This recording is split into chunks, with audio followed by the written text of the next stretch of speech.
You're listening to K Chung, Los Angeles, 1630 a.m. worldwide on the World Wide Web at kchungradio.org. Normally, this is the time for Emerson Dameron's Medicated Minutes, but I am not Emerson Dameron. I don't even really know the guy. He's not really my friend. He's like an LA friend, an acquaintance. Somebody that occasionally asks me for favors, and he asked me to fill in on the show, so that's what I'm doing. I dropped into the 60s in Venice Beach this week, so I think that qualifies as an emergency in his world. I also heard he's going through a gnarly divorce, which is shocking. A handful of Klonopin and a couple of fat rails of ketamine should get him back on his feet. I should not talk like this. This is not who I am. I'm not a hater at heart. I've changed so much just in the last few years. I'm still a work in progress. I'm working on it. Bear with me. My name is Matthew Andrew Xavier, last name here. Gonna leave that out right now, give myself a little bit of plausible deniability, possibly implausible deniability, but I'm gonna need that where we're going. Because I got a story to tell, and I've had a weird last few years. I know that we all have collectively. I've had some experiences that I would like to share. Take this opportunity to do that. I also leave out my last name because you probably know who I am, to the extent that my identity can be linked to my birth certificate, my driver's license, my fingerprints, my DNA, etc.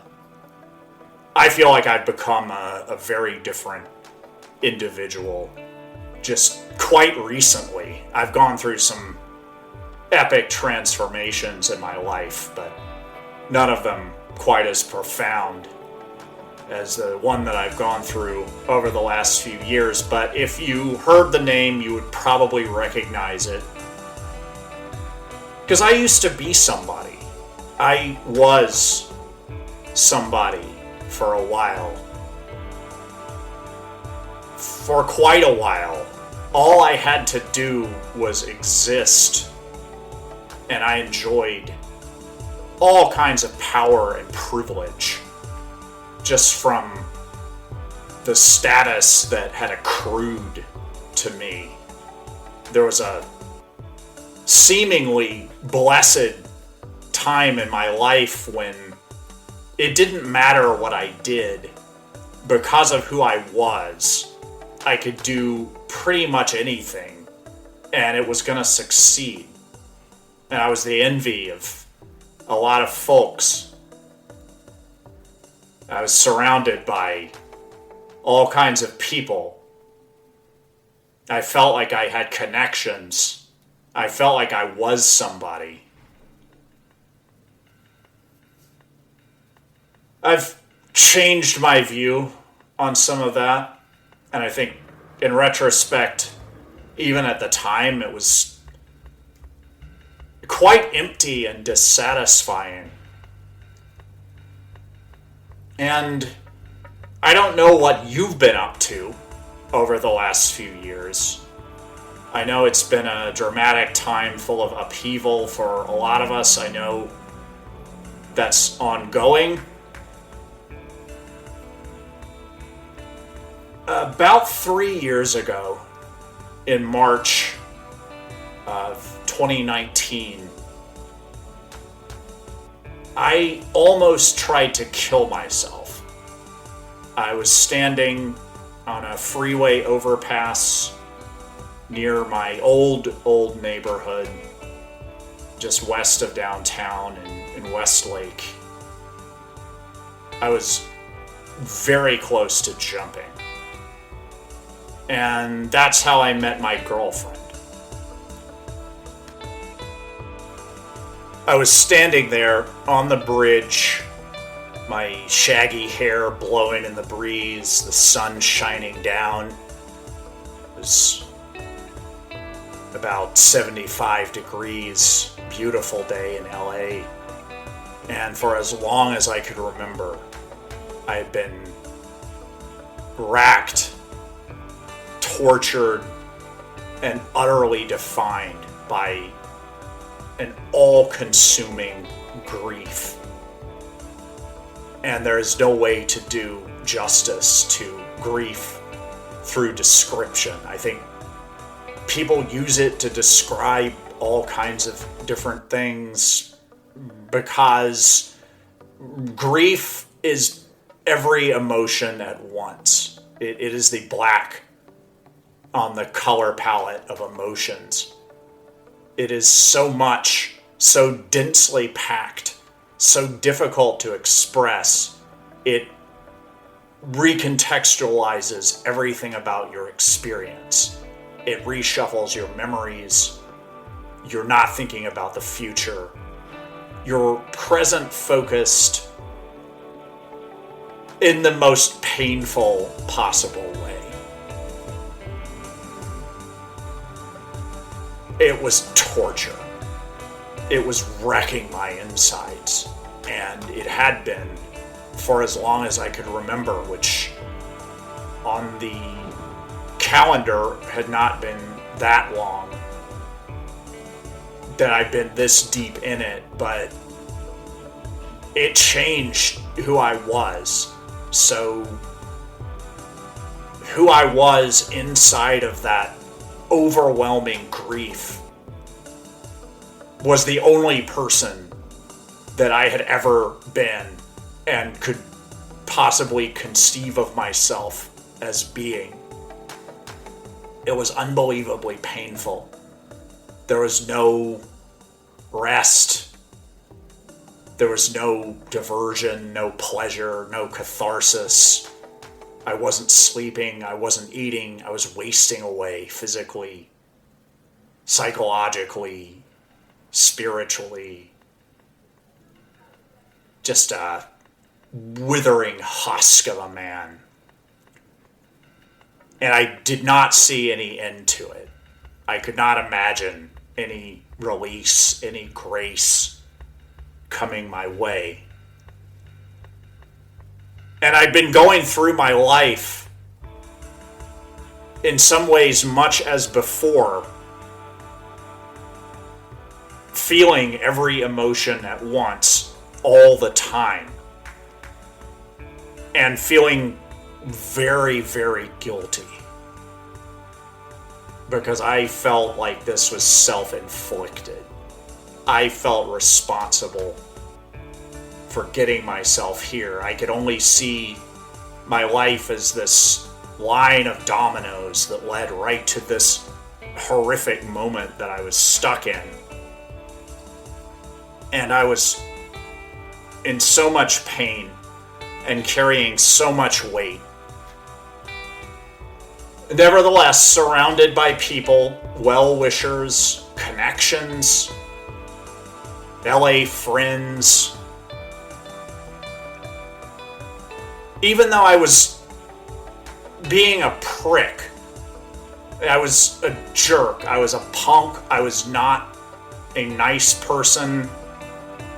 I don't think I was fun to be around in the way that fun is traditionally understood.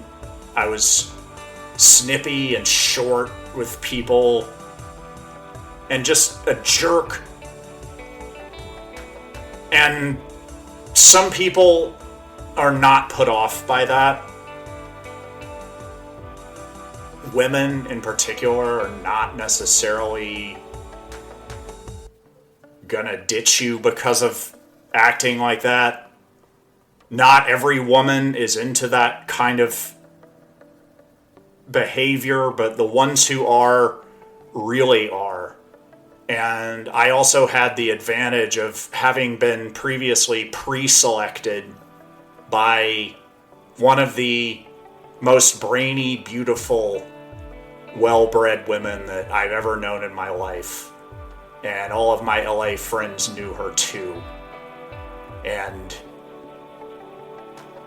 the fact that I was good enough for her made me good enough for anyone. So I was getting a lot of attention from women. And I was not enjoying 1 second of it. I was disgusted with myself, and I was disgusted with anyone who would not be disgusted with me. And anyone who was turned on by this gestalt that I developed, that was very confusing to me. It was gross, but also just weird, and I was getting all kinds of women coming on to me, and I just wanted nothing to do with it. And the pain was not letting up. Nothing was making this easier to deal with, and I just didn't want to go on. I didn't see things getting any better. I couldn't imagine them getting any worse, and yet they seemed to get worse constantly, consistently, all of the time. And I just wanted the pain to stop. And that's how I ended up on that bridge. And I think I was really going to jump. I don't think I was messing around. I was that close. And right at the moment when I realized I'm about to do something I can't take back, and I think that's okay, a woman called out to me and said, "What the hell are you doing?" But in this kind of teasing, flirting way that honestly, I didn't know how to feel about it, but it broke the trance that I was in. And I did not jump. I told her to get lost, which she did. She kept walking and got on with her life that day. And I did too. I went and had a cup of coffee that I couldn't taste, and ordered a breakfast burrito that I couldn't taste, but that gave me enough physical energy to get home to the house that I lived in Chinatown on Savoy at the time.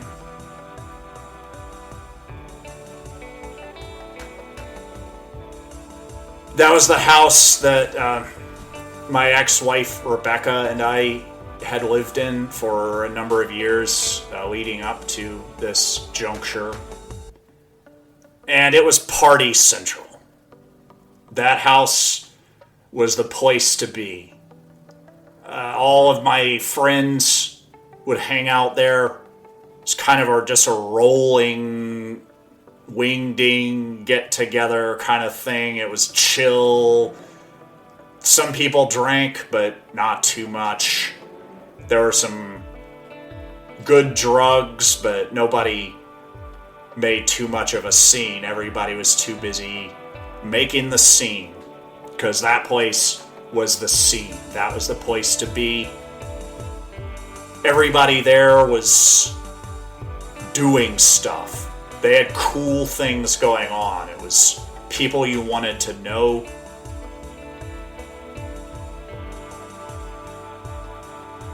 It was fun. It was cool. And the scene very much revolved around Rebecca. Rebecca was the scene. She was the heart of this creative community that had developed around us. And pretty much anyone that got into Rebecca's orbit was guaranteed to have some success in whatever they were doing.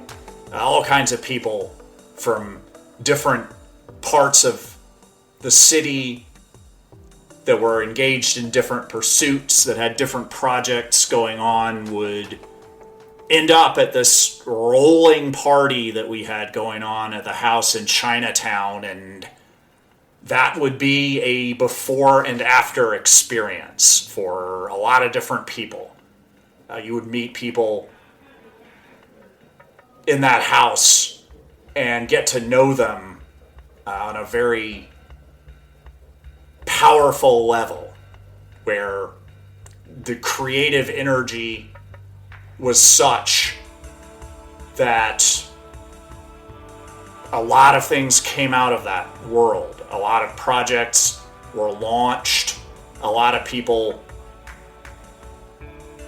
got a huge advantage in their careers or switched careers and started new ones. People from out of town came to see people that lived in LA, and those people would take them to hang out at the house, and one thing would lead to another, and people would end up in the business doing big things.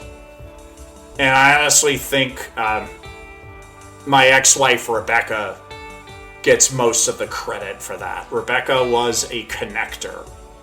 She knew whom to introduce to whom to get the sparks flying. The relationships came out of there, a marriage or two, a couple of kids. I think there's one still on the way from a couple that hooked up at one of those soirees, salons that were always going on in the house in Chinatown. That's how I met some of the K-Chung folks. I think Emerson was there a couple of times. That's where I originally met him. I know McCall was there. Kern would hang out a few times. I don't know if George Jensen was ever actually there. I know his name came up a lot. Like, he would RSVP, and a lot of people would be like, is George Jensen here? No, I think he's going to swing by later. But I can't say that I ever actually met him, but I know he was there. He was definitely part of that network. And I had that network for support, which I think kept me alive when the grief was at its worst. And the sexual opportunities, as I mentioned, were abundant after everything that happened. The grief did not stop the ladies from wanting to get to know me. I think some of that was just they wanted the reflected glory of Rebecca, which who didn't? It changed your life in all sorts of ways that you could not predict, that were fractal in nature. And you would experience success beyond what you would have dared hope for, whether you wanted to or not, just by landing in the same room with Rebecca. The scene continued, the rolling party continued after she was gone, but I don't think... Of course it wasn't the same. It was different. It changed. We had all changed. We were all different people. And I think me being close to the center of that, I got a lot of attention. I got a lot of support. I got a lot of favors. People did things for me. It was all very helpful.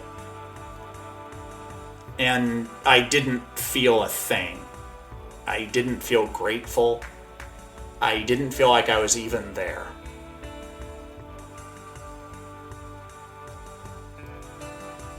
But that's the second time that I encountered my girlfriend. She came by one evening when we were hanging around, watching some art films, doing some art projects.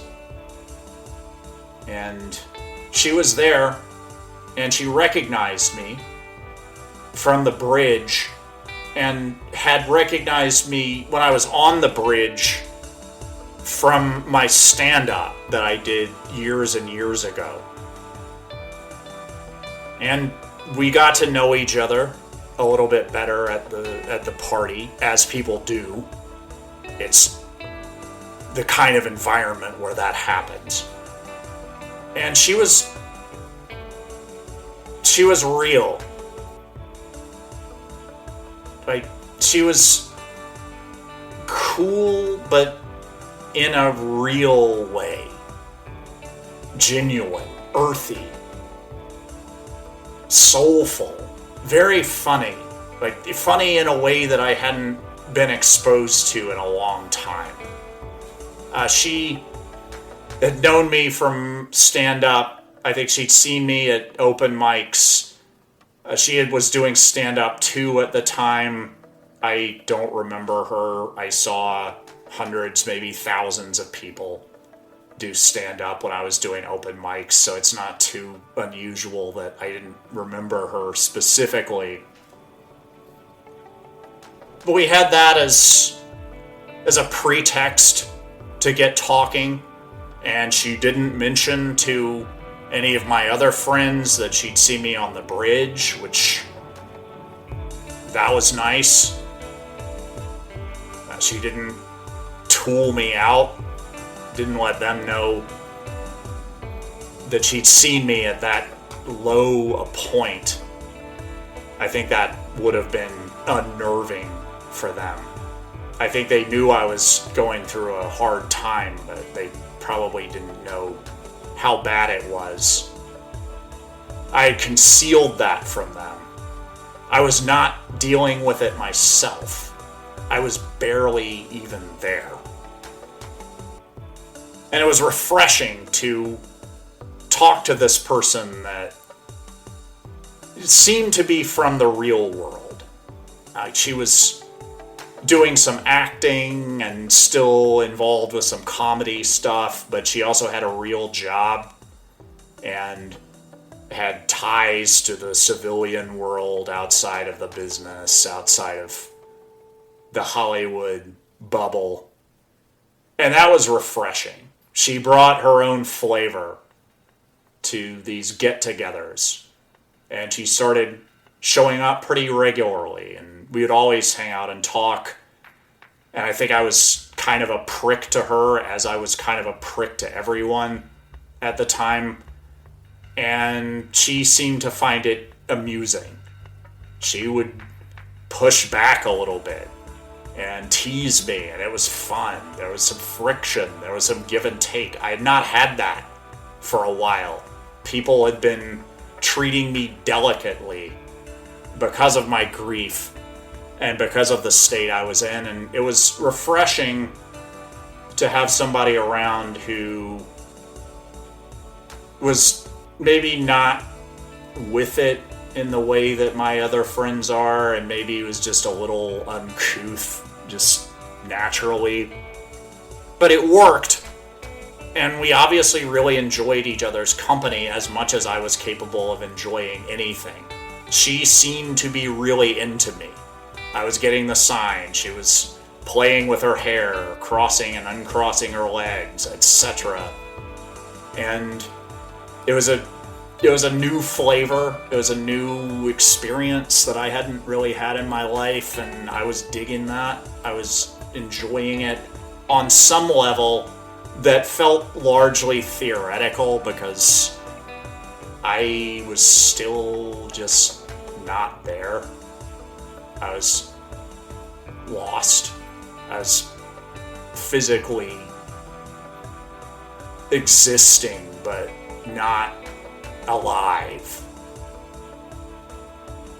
But I guess I was alive enough, and the kind of prickly jerkishness that was substituting for my personality was entertaining enough that we ended up hooking up, and we ended up dating, and kind of had what could be described and possibly observed from the outside as a whirlwind romance. I just wish I had been there for any of it.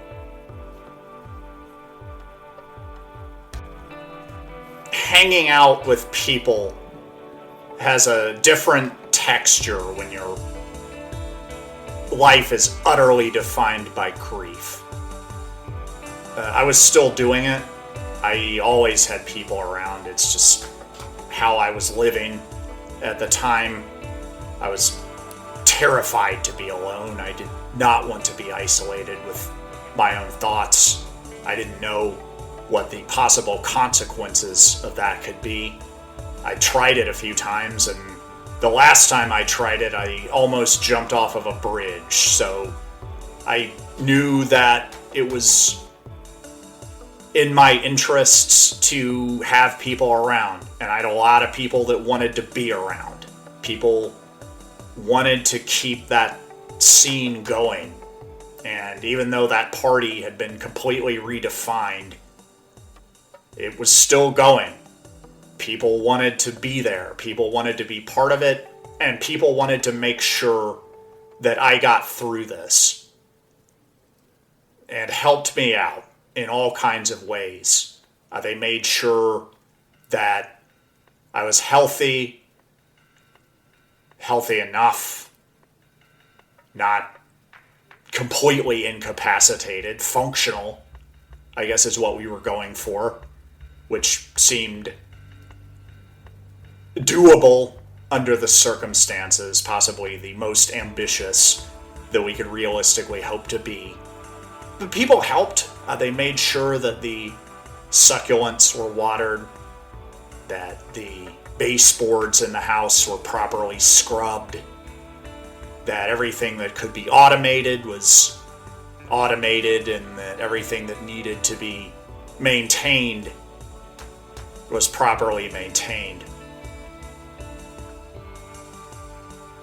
And people were around to wish me well. I got meals cooked for me.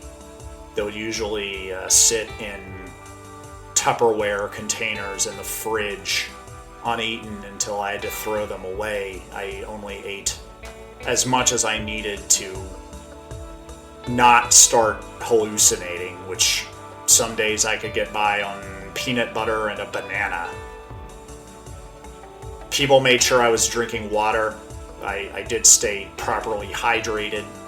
I probably owe my survival through that time to the people that made sure that that was happening.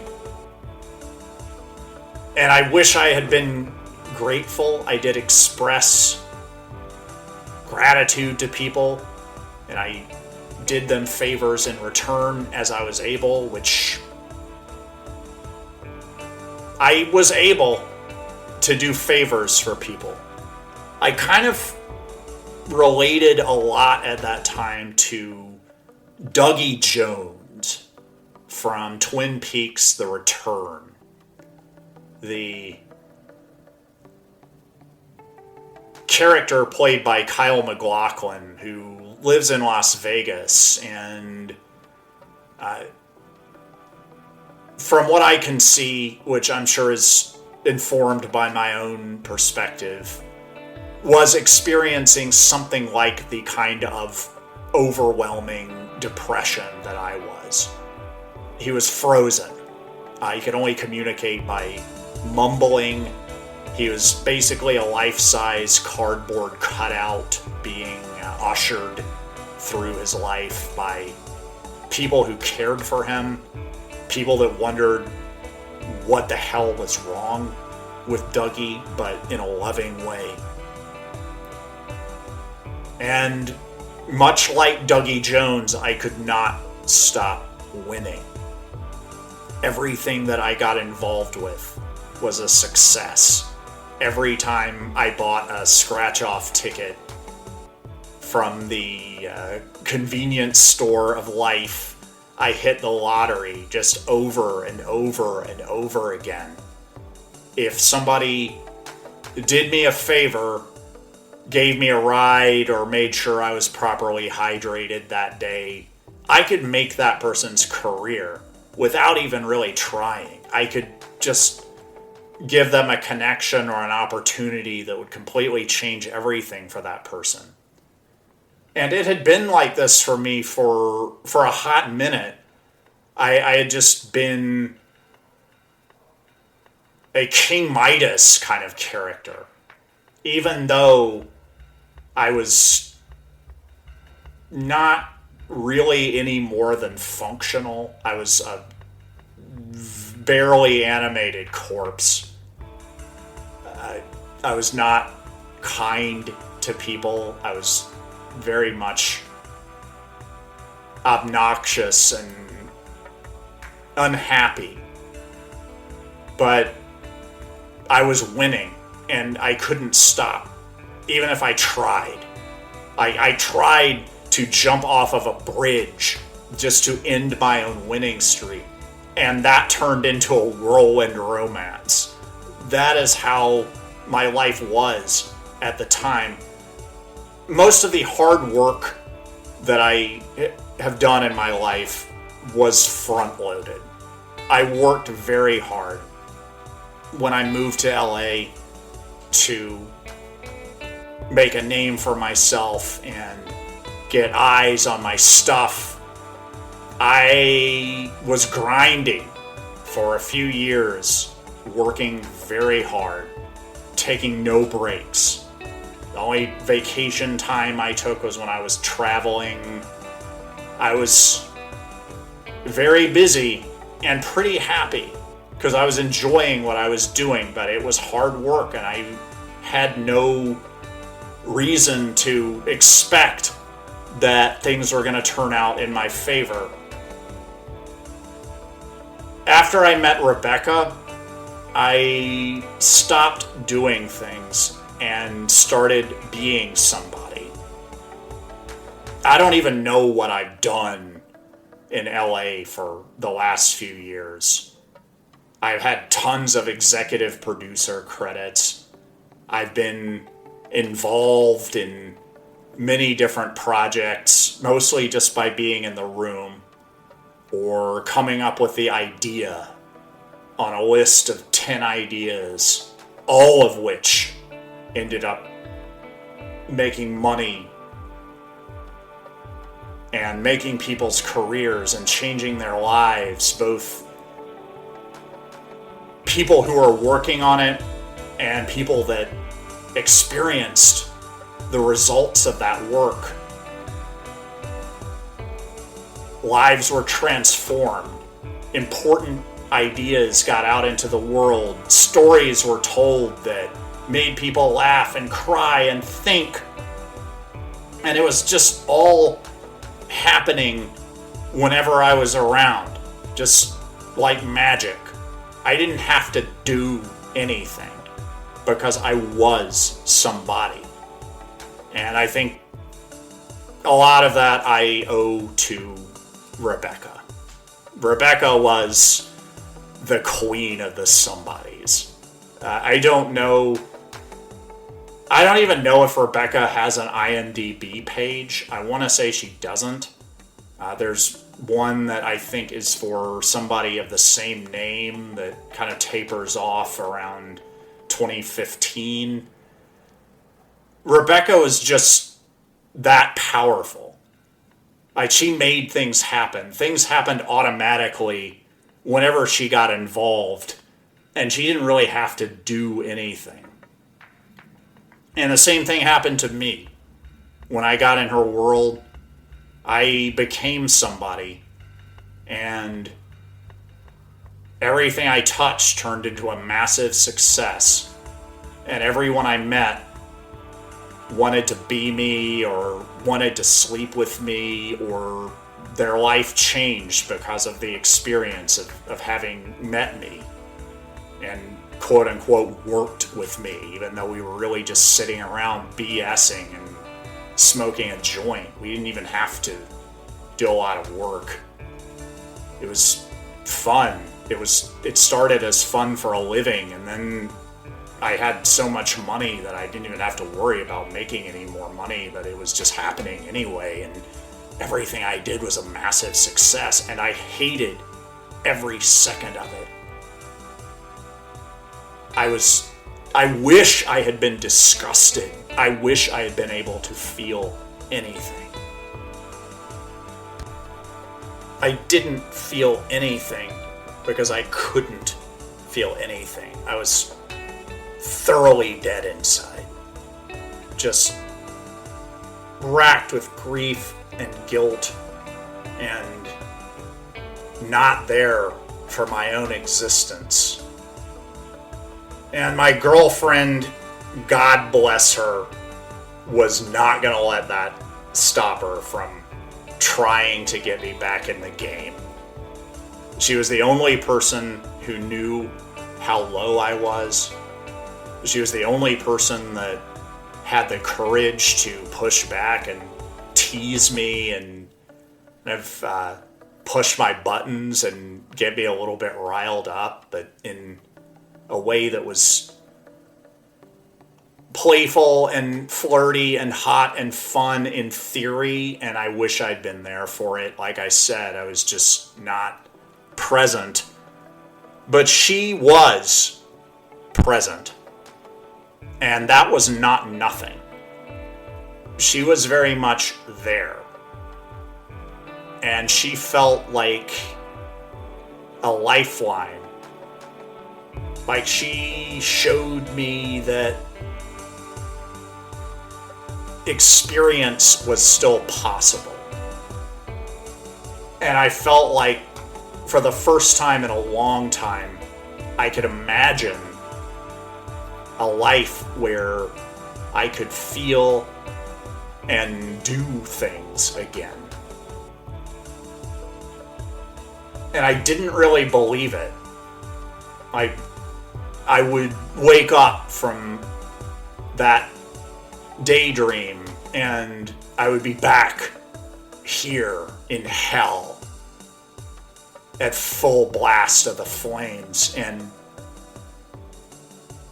numb and dead inside again and back where I was. But every time that I would break out just a little bit and a little bit of light would come through the cracks, it would be my girlfriend shining the flashlight and it would wake me up just a little bit, just for a moment.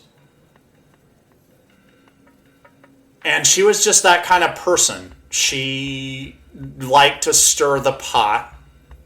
She was funny, often at risk of being inappropriate.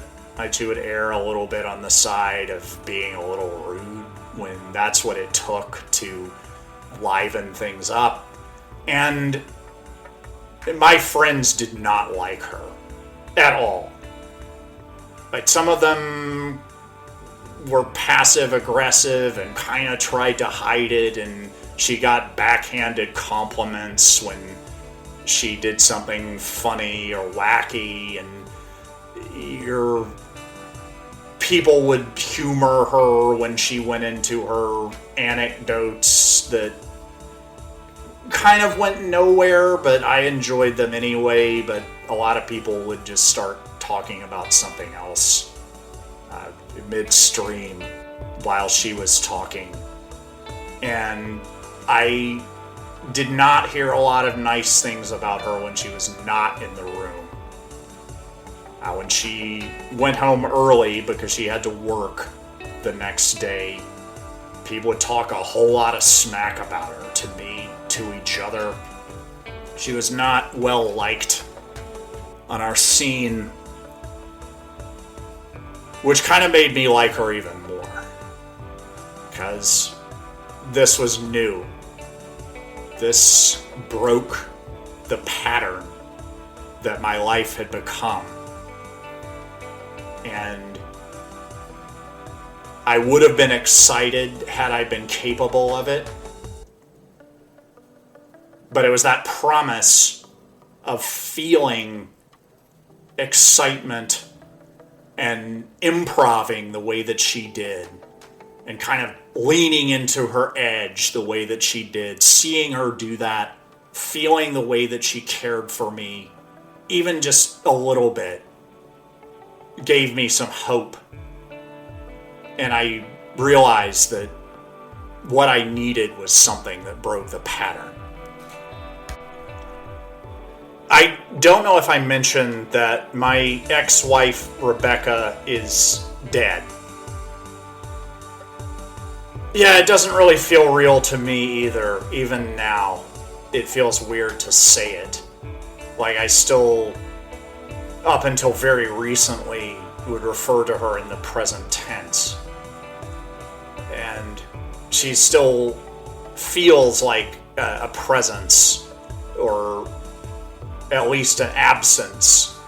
And she really felt like an absence in that world that I was in the house in Chinatown with the rolling parties where everybody would get together and the sparks would fly, and the sparks continued to fly after she was gone, but it was almost like that was the manifestation of the grief that we felt and would never have happened in the first place had she not been around. That whole world existed because of her and her magical powers that she had. I mean, it's hard to talk about her without sounding completely ridiculous. I think I was very much in love with her. I think we all were. Like, collectively and individually. Everybody was, your life wasn't the same after you encountered her. She was the scene. She was absolutely gorgeous, just sexy and seductive and beautiful and cute somehow at the same time. Like, she was this gem that would reflect different colors depending on the angle of the light that hit, but always so beautiful and seductive.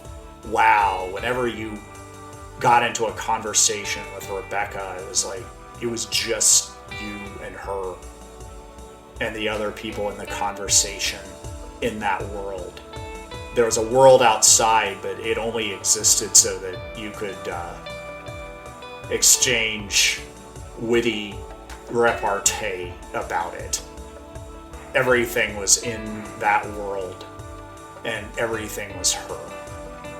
She really was that world. A lot of interesting people hung out, people that were pretty cool in their own right.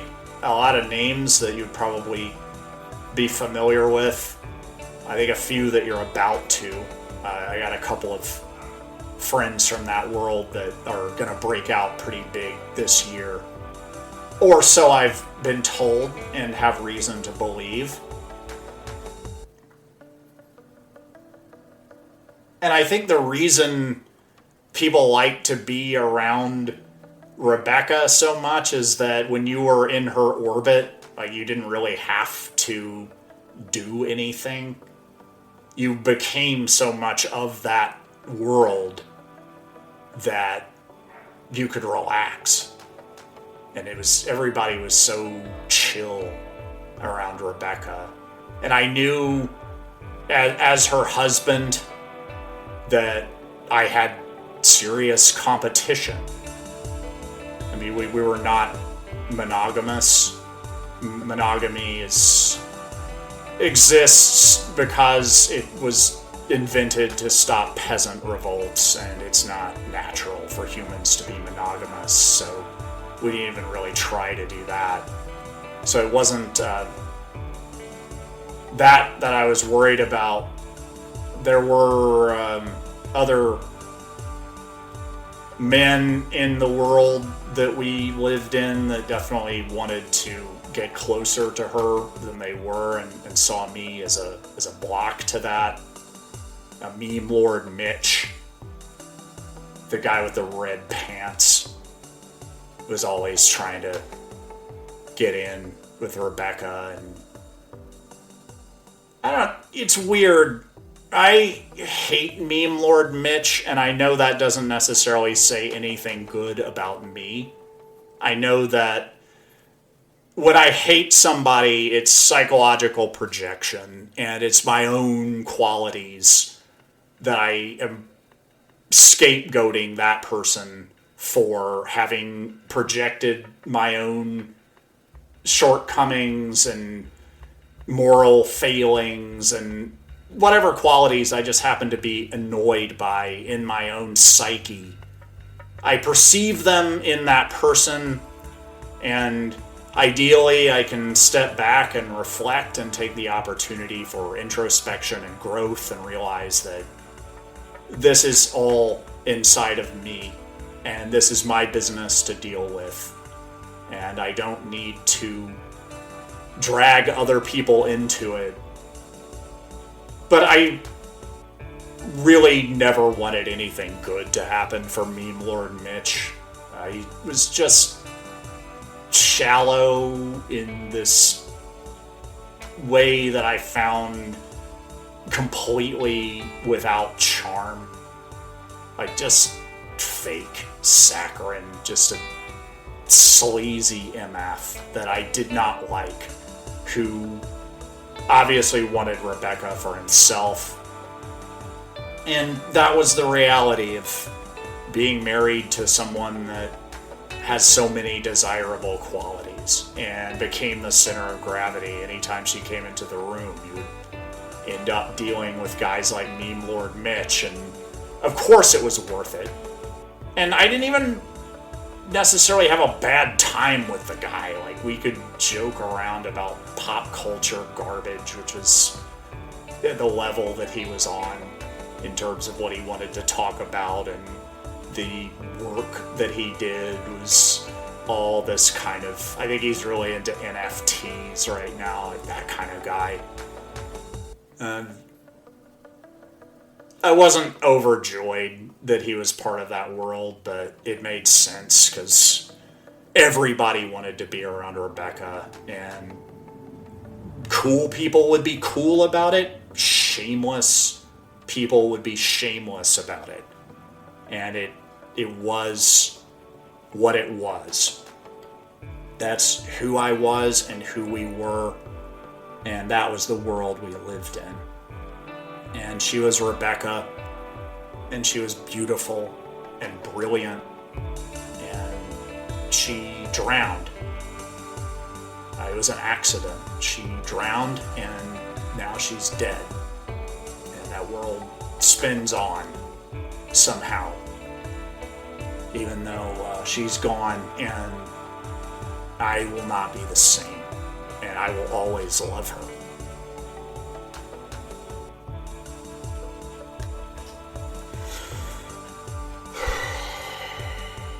You know what? Actually, a lot of what I said is not true and never was, even though for a long time I really wanted it to be. I was highly incentivized to pretend that it was true, and I was lied to and betrayed so profoundly and repeatedly so many times that I completely gave up on trusting my own judgment. My own sense of reality was completely askew, and I really wanted to continue to love this person that I'd fallen in love with. But the truth is, Rebecca was awful, objectively. I now follow some Instagram accounts, and I've watched a lot of TikToks about covert narcissism and borderline personality disorder. I don't think that quite covers what Rebecca was about. She was cruel for the sake of being cruel. She created the most beautiful illusions that you could possibly imagine for the sake of shattering them and ruining people's lives for fun. She had everything that she could have possibly wanted, with more always rolling in. The only thing, I guess, that she lacked was this chance to work out her deeply hardwired sadism. And she took it out on me. Right from the beginning, everything she said was a lie. And she would put more lies on top of that. And it sounded true, but it turned out not to be. And it was all to keep me off balance and humiliate me, so that I would know deep down that who I pretended to be and who people thought I was not at all who I was, and that it was something that she could shatter right in front of me just for fun anytime she wanted to. And she made it clear that to get on her bad side for me would be to lose everything. I would lose my career. I would be broke. I would lose all of my friends, our friends, who were actually her friends and were just as awful as she was. Just a wretched group of shallow, narcissistic, full of crap, liar people. Just the worst. And this was my whole world. These are the only people I knew. She would cut off anything else that came into my life. I mentioned that we were not monogamous, which is not in and of itself a problem. But she would ruin any other relationships that I had and lie to me about hers. Cheating in a non-monogamous relationship just means violating the agreements that you've made with another person. And we had agreements that at first I assumed were tacit, and when it seemed like we might not be on the same page, I brought it up and we talked about it and we agreed to our agreements. And I am working hard to own 100% of my 50% of what went wrong in this marriage, but that was not a fraction of what would have been needed to deal with the horrifying, soul-sucking mess that she had made of my life. And I guess in retrospect, I should have just walked out. I don't know why that didn't feel like an option. I want to say I was noble. I really wanted to make it work. I was probably more just afraid of being alone. I'm not good at being alone. I own that.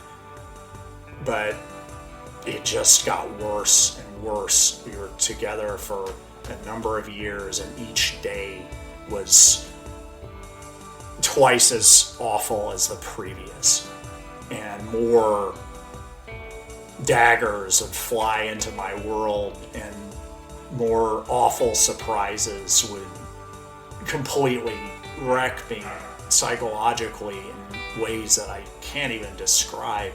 So I was dead inside way before she died. And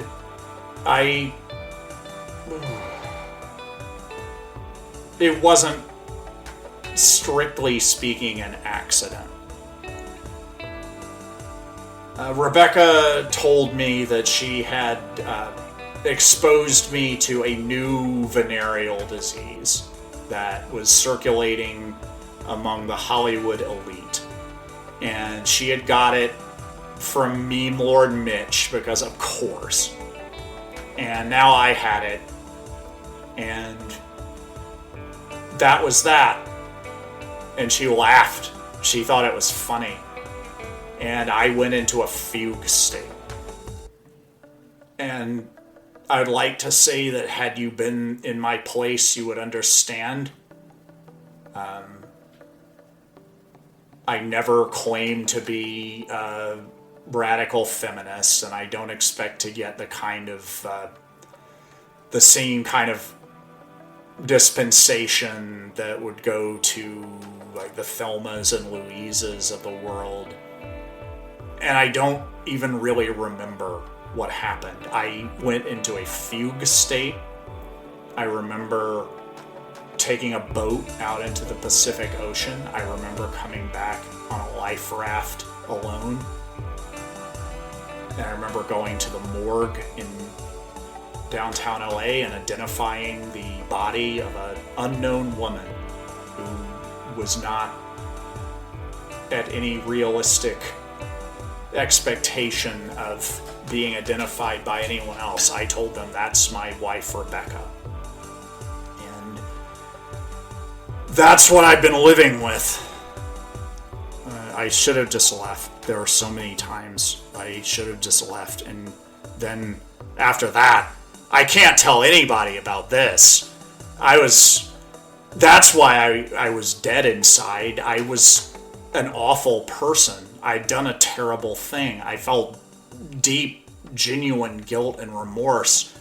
And now I was in this relationship with this other person, my girlfriend, who was all about keeping it real. And it turned out that she was not doing well. I wasn't the most observant person in that relationship in its early days. I totally own that. I didn't realize how badly she was taking the bullying and the backhanded compliments from the group, but she wasn't taking them well, and she shared my tendency to occasionally go into fugue states. And she, at one point, was where I had been some time beforehand, on that same bridge, on the 110 overpass downtown, ready to throw herself into oncoming traffic, because I guess she'd taken on all of this bad juju from me, and there was nothing I could do about it because I couldn't talk to anyone. And a lot of things happened in very quick succession. Rebecca's body was found in the Pacific Ocean and identified as such, and I just told my girlfriend everything.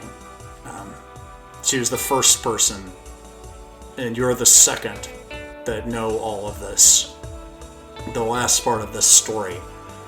And she said she didn't know what to make of this. She would have to think about it. And it lit a fire in her. And it lit a fire in me. I caught fire. And it burned so hot and so bright. And we decided that we were going to have a new life, make a new world for ourselves, and she was going to help me get away with murder. And fortunately, right around that time is when COVID hit.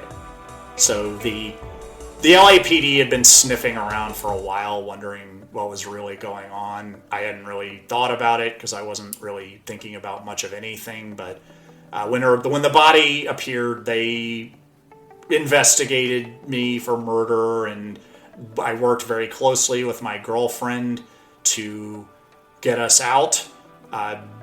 Meme Lord Mitch failed in his ham-handed attempt to blackmail us, and we got out of LA. This is the first time I've been back since, and I plan to leave immediately at the conclusion of this show, because my home is where my girlfriend is, because conspiring to get away with murder, I don't recommend it, but it's unbelievably erotic. And it revealed dimensions in this woman that were spellbinding to me. And the sex has been off the hook, is an understatement. And I want to get back to that. And I'm sorry that I killed my wife. I've done a lot of work on myself since then, and I can honestly say it was a one-time thing. But I'm so glad to be free. And if you're in an abusive relationship, get out however you can before it gets too bad. And burn your old world down. My name is Matthew, Andrew, Xavier, last name here. Not going to say it. Perhaps I have already said too much. Emerson Dameron will be back next month for Emerson Dameron's Medicated Minutes. If you see him, please don't tell him that I used his time slot to confess to a murder. I doubt he's going to listen to this. He only listens to podcasts if he is the host and also the subject, so probably don't have to worry about that. But if you see him, just keep it between us. I would do it for you. This is K-Chung, Los Angeles, 16:30 a.m., kchungradio.org, medicated-minutes.com.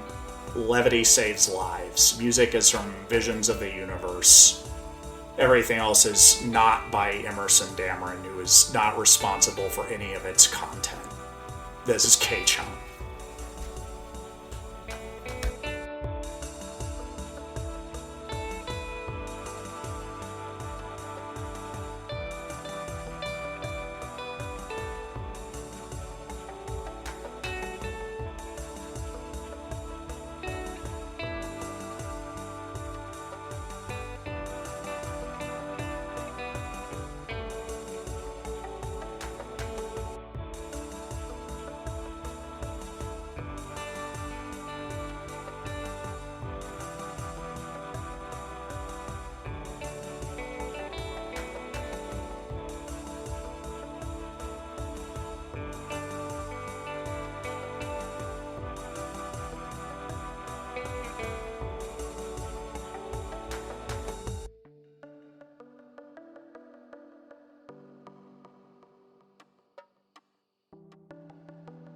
He's a present, patient, and passionate lover, and a voracious listener, discerning the ways to degrade you that'll make you feel great about yourself. His dry wit brings levity to those and the other indignities of life. He knows when things are too serious to take seriously. He hits the spot, but won't blow up your spot. Hook up with Emerson Dameron this week and make memories you'll never tell your subsequent partners about. With Emerson Dameron, fun comes first, and so do you.